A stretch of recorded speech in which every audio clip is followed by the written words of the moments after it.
आपको बताते हैं कि खर्गदीप आखिरकार ईरान के लिए कितना ज्यादा महत्वपूर्ण है। सबसे पहले बात करेंगे कि ये फारस की खाड़ी में है और ईरान का खर्गदीप फारस की खाड़ी में मौजूद है और ये अहम भी है ईरान के तेल व्यापार का, क्योंकि ये अहम केंद्र है और सभी ठिकानों से पाइपलाइन के माध्यम से यहाँ पर तेल पहुंचता है। कुल क्रूड ऑयल सप्लाई का 90% खर्ग से ही सप्लाई किया जाता है। 10 ऑयल टैंकर एक साथ यहाँ से लोड किए जा सकते हैं और इसकी कुल स्टोरेज क्षमता 30 मिलियन बैरल प्रतिदिन की है। जो लोडिंग क्षमता है वो 2 मिलियन बैरल प्रतिदिन की है।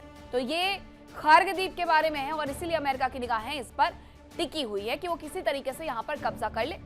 अब खबर यह है कि इजराइल की ताकत दिखाते हुए एक और वीडियो वायरल हो रहा है। सोशल मीडिया पर दरअसल ये वीडियो वायरल हो रहा है। इजराइल की ताकत क्या है ये बताता हुआ एक वीडियो सोशल मीडिया पर इन दिनों तेजी से वायरल हो रहा है, जिसमें ईरान के प्रॉक्सी को कुचलते हुए दिखाया गया है। ईरान के प्रॉक्सी को कुचलते हुए दिखाया गया है। ये ईरान अपने आप को कह रहा है। उसमें वो IRGC, हमास, हिजबुल्ला और साथ ही हूती को इस तरीके से कुचलते हुए नजर आ रहा है। ऊपर आपको इजराइल का झंडा नजर आ जाएगा। वो इनके तमाम प्रॉक्सी और साथ ही साथ IRGC को भी कुचल रहा है। एक के बाद एक वीडियो इस तरीके से जारी किए जा रहे हैं AI के माध्यम से कि हर देश ये कहना चाहता है कि उसी ने इस युद्ध को जीत लिया है। अभी हमने आपको ईरान से आ रहे कुछ AI जनरेटेड वीडियो दिखाए जो उनकी तरफ से जारी किए गए थे और वो अपने आप को इसमें ये दिखाने की कोशिश करें कि वो जीत चुके हैं। तो इजराइल भी तो यही कोशिश कर रहा है कि हिजबुल्ला से लेकर के हूती तक, हमास तक और IRGC तक उसने सबको कुचल दिया है। वो अपने आप को बब्बर शेर दिखा रहा है और दूसरी तरफ ये दिखाने की कोशिश कर रहा है कि बाकी सब उनके सामने चूहे हैं, किसी की कोई हिम्मत नहीं है। जबकि सच ये है कि इजराइल के अंदर हो या फिर ईरान के अंदर हो, हालात इस तरीके से हो गए हैं कि हर जगह सिर्फ और सिर्फ तबाही नजर आती है, इजराइल में भी और साथ ही ईरान के अंदर भी। अब युद्ध से जुड़ी हुई एक और बड़ी खबर आपको बता देते हैं कि युद्ध का यह 27वां दिन और ऐसे में दुबई में पब्लिक सेफ्टी अलर्ट जारी करना पड़ रहा है। और ऐसा तो है नहीं कि ये दुबई में पहली बार हुआ। इंटरनेशनल एयरपोर्ट का क्या हाल किया है, लोग वहां से छिपते छिपाते भागते हुए नजर आए थे। इलाके में सुरक्षा बढ़ाई जा रही है, ईरान के हमलों को नाकाम किया जा रहा है। ईरान अभी भी दुबई पर लगातार हमले कर रहा है और ऐसे में वहां पर सुरक्षा को लेकर के अलर्ट जारी कर दिया गया है। सेफ्टी अलर्ट दरअसल भेज दिया गया है कि लोग सुरक्षित स्थानों पर जितनी जल्दी हो जाए उतनी जल्दी वहां पर पहुंच जाएं। इलाके में सुरक्षा एजेंसियां पूरी तरीके से अलर्ट मोड पर नजर आ रही हैं और इसके साथ साथ हमलों को नाकाम भी किया जा रहा है। तो दुबई में भी हालात ऐसे ही बने हुए हैं जैसे शुरुआत में बने हुए थे, 1 तारीख को बने हुए थे। अभी भी उन हालातों में कोई बहुत ज्यादा सुधार देखने को नहीं मिल रहा है। तो ये 2 तस्वीरें हैं कि किस तरीके से दुबई तक हमले लगातार चल रहे हैं।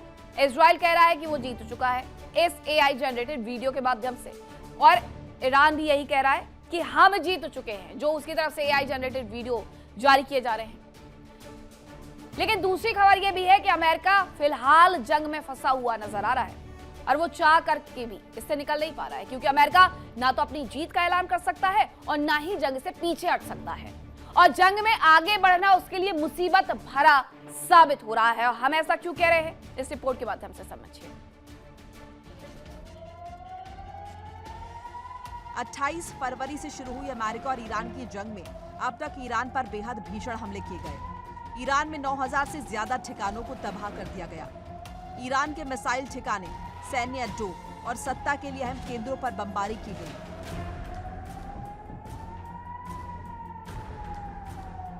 अमेरिका ने ईरान पर 5000 पाउंड के बम गिराए हैं और 9000 ठिकाने नष्ट किए हैं। इस बीच ट्रंप ने ईरान को चेतावनी दी है कि अगर वो नहीं माना तो और भीषण प्रहार होंगे।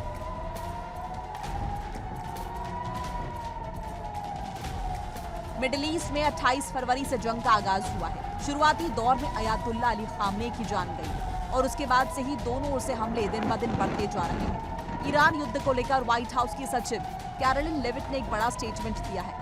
उन्होंने कहा कि ईरान युद्ध में हार रहा है और उसके 9000 से ज्यादा ठिकाने नष्ट हो गए हैं। उधर अमेरिकी राष्ट्रपति डोनाल्ड ट्रंप ने दावा किया है कि ईरान के नेता डील करना चाहते हैं, लेकिन वो डर से खुलकर नहीं बोल रहे। उनको खौफ है कि हम उन्हें मार डालेंगे।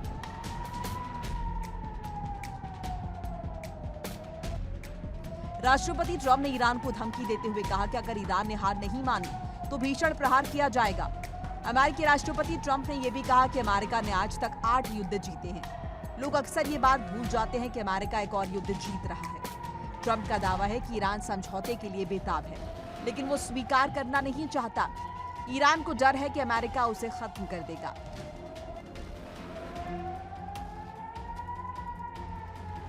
ट्रंप ने कहा कि ईरान हमें कम आंकने की गलती ना करे। ईरानी नेतृत्व पहले ही हार चुका है। हालांकि अब तक ईरान किसी भी सीजफायर की पेशकश से इनकार करता रहा है और दावा कर रहा है कि वो जंग के लिए तैयार है। उन्होंने सीजफायर और ट्रंप की बातचीत के दावों को फर्जी खबर बताया।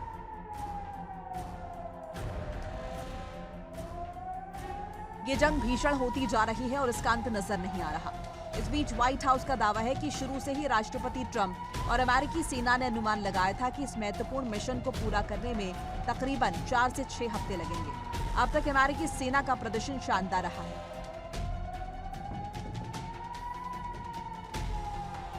व्हाइट हाउस का दावा है कि ईरान की सत्ता युद्ध से बाहर निकलने का रास्ता ढूंढ रही है। उन्हें एहसास हो गया है कि वो बुरी तरह पिस रहे हैं। अमेरिकी और सहयोगी सेनाओं पर हमला करने की उनकी क्षमता, साथ ही अपने क्षेत्र की सुरक्षा करने की उनकी क्षमता हर घंटे कम होती जा रही है।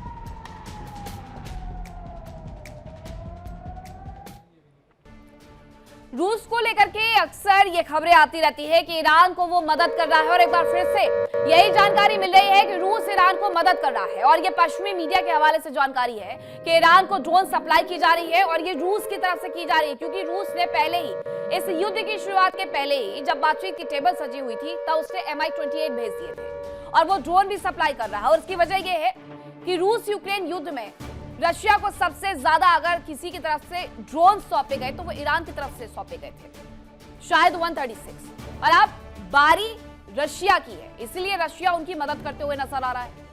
रशिया ने इस युद्ध को लेकर के कई बार इसकी निंदा की है कि जो किया जा रहा है पश्चिम के देशों की तरफ से वो सही नहीं हो रहा है। अब पश्चिमी मीडिया ये कह रही है कि ईरान को ड्रोन सप्लाई किए जा रहे हैं, वो भी रूस की तरफ से किए जा रहे हैं। एक और बड़ी खबर आ रही है कि रूस का यूएस और इजराइल पर बड़ा आरोप लग गया है कि बुशहर परमाणु केंद्र पर हमले हो रहे हैं, परमाणु आपदा भड़काने का प्रयास किया जा रहा है। बुशहर से अपने कर्मचारियों को निकाला है।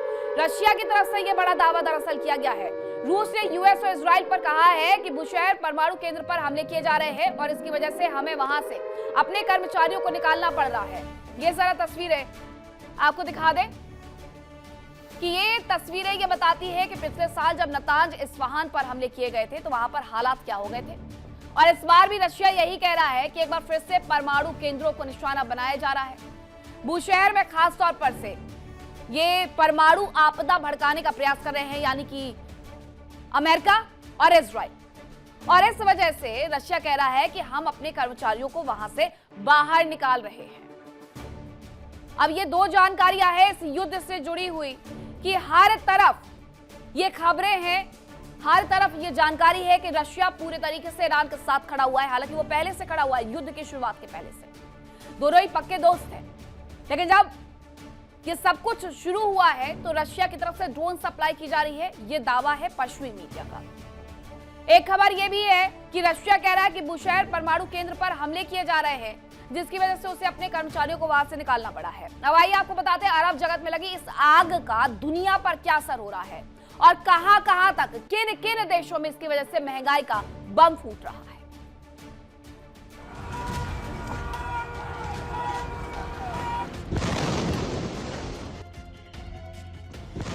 मिडिल ईस्ट जंग की आग में झुलस रहा है। यह जंग भले ही मिडिल ईस्ट में लड़ी जा रही है, लेकिन इसकी आग पूरी दुनिया को झुलसा रही है। ईरान ने हॉर्मुज स्ट्रेट पर शिकंजा क्या कसा, दुनिया भर में हाहाकार मच गया।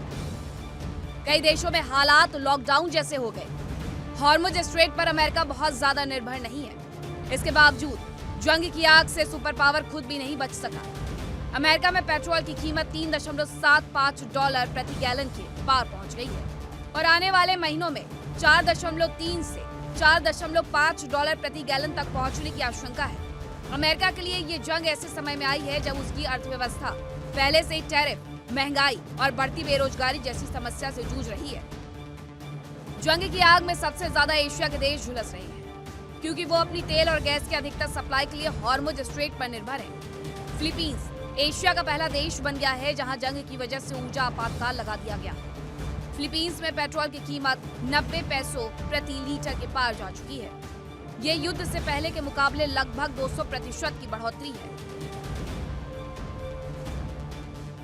युद्ध की वजह से हालात ऐसे हो गए हैं कि पाकिस्तान और बांग्लादेश के पास सिर्फ 20 दिन का ईंधन भंडार बचा है। पाकिस्तान में सरकारी दफ्तरों में हफ्ते में 4 दिन काम करने का ऐलान किया गया है, जबकि आधे कर्मचारियों को वर्क फ्रॉम होम करने को कहा गया है। सरकारी गाड़ियों का 50% बेड़ा सड़कों से हटाया गया है और नए सामान खरीदने पर रोक लगा दी गई है। बांग्लादेश की अर्थव्यवस्था का आधार गारमेंट फैक्ट्रियां हैं, जो दुनिया को कपड़े निर्यात करती है। देश की आधी बिजली गैस से बनाई जाती है, जिसका 1/3 हिस्सा आयात किया जाता है। बांग्लादेश में अस्थायी ब्लैकआउट घोषित किया जा चुका है। बताया जा रहा है कि 5 मार्च को ही बांग्लादेश पेट्रोलियम कॉर्पोरेशन ने गाड़ियों के लिए ईंधन भरने की सीमा तय कर दी थी। श्रीलंका में स्कूल यूनिवर्सिटी बंद हो चुके हैं। गैर जरूरी पब्लिक ट्रांसपोर्ट को भी बंद करने का ऐलान किया जा चुका है और ड्राइवरों के लिए नेशनल फ्यूल पास जरूरी कर दिया गया है। बताया जा रहा है कि 11 मार्च को श्रीलंका ने एलपीजी के दाम 8% बढ़ाए। एक दिन पहले ही पेट्रोल की कीमतों में भी उतनी ही बढ़ोतरी की गई थी।